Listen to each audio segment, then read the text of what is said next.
Good morning, everyone. Welcome back. Baseball postseason just keeps getting more and more exciting. We had two amazing games last night. We're going to have a second Game 7 today. Just absolutely incredible. There's been some great storylines, and honestly, I'd be wearing a Rangers hat had I had one as one of the teams left. I do not have a hat, but it's pretty much given that I'm going to have to pick one up, at least going into next year. I don't know if it'll get here in time for the World Series. But you know me, I have 21 of the 30 teams at this point, so about 9 teams to go. There's a few that I've been trying to get, specifically Orioles one that I just can't seem to find. But guys, I'm going to jump into it. I'm going to go over these games here. It's only 2 games, but the big story, of course, is Adolis Garcia, absolute monster. But we'll get to that in the second game, because the first game we got to talk about is these Diamondbacks forcing a Game 7. So they go into Philly, where Philly has won every game so far this postseason. The first inning looks good. Nola's dealing. At the same time, Kelly's dealing.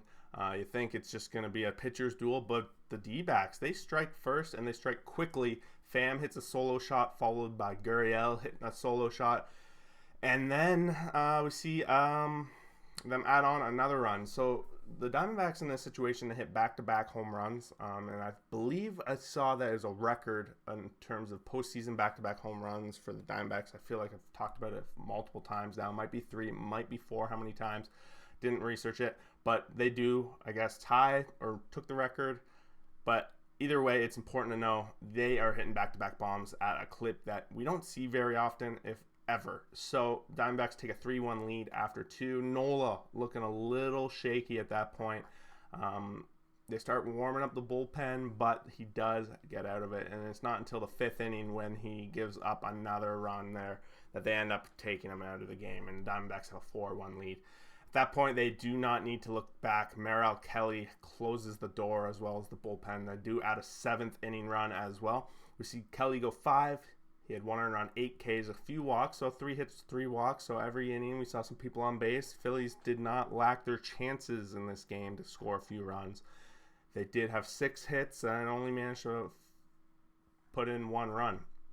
At the same time, the bullpen closed the door for the Diamondbacks. You see just Thompson, Genkel, Sewald goes in there. No save for him this time, but he does get some interesting time. We'll see him, of course, today in Game 7, should it be needed. Kimbrel, we see him go in and gives up 1 walk and 2 Ks. So both these teams have said, and it makes a lot of sense, Game 7, everyone's got to be on deck, right? Anything's going to happen. You might see, if the Phillies are down, you might see Wheeler come in for an inning. Who knows what's going to happen, or even Gallen coming in for an inning if the Diamondbacks are up a couple of rounds.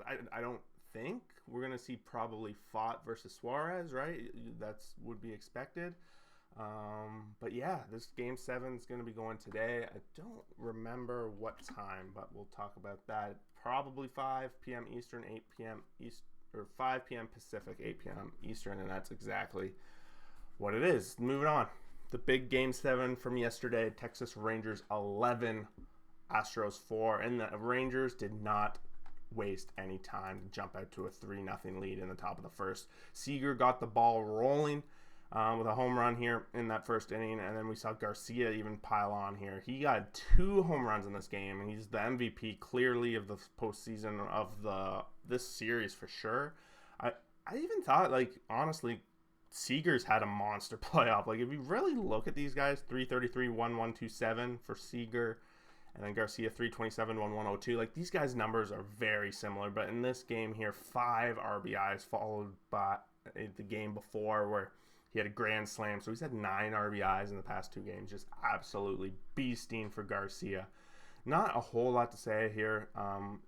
Scherzer did go in the bottom of the first, and it was a little concerning. The Astros did have quite an early chance to get up there.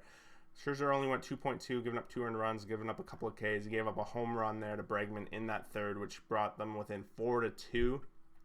But at that point, the 4th inning happens, and the Rangers put up a 4 spot, and they don't look back after that. Honestly, This series had it all. These guys finished with the same record through the whole season. They were evenly matched all season long. If you watch their series, I talked about it on almost every preview, and these two teams matched up awesome. They've had amazing games all season long. And most interesting in this series is the road team won every single game.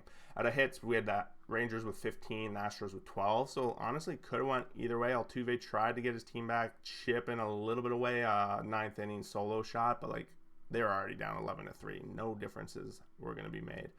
On the Rangers side, we also saw Lowe hit a home run. But yeah, and we saw Urquidy come in late in the game. I guess that game 7, we talked about it. You're going to have to figure things out. On the Rangers side, you did see their big bullpen. Chapman Leclerc closed the door, but the Rangers are off to the World Series, and this will be the first time, I think it's like 7 or 8 years, that we won't see at least the Astros or the LA Dodgers in the World Series, which at that, it's a little bit of excitement there. We saw the Astros make that super close, 1 game away. They've been to the ALCS, feels like a decade in a row. I forget how much it was. I've talked about it before. But maybe we'll see them back here next year. And the parity in this league, the excitement of this postseason has really been there. I think coming into this ALCS, NLCS, both games were up 2-0, and it looked like it was potentially going to be a little bit of a snoozer of a championship series on both sides. But the excitement came. We went to Game 7 literally in both games. So I hope you guys enjoyed it. Hope you guys enjoying these quick review videos. Join the discussion below if you want. Drop a comment.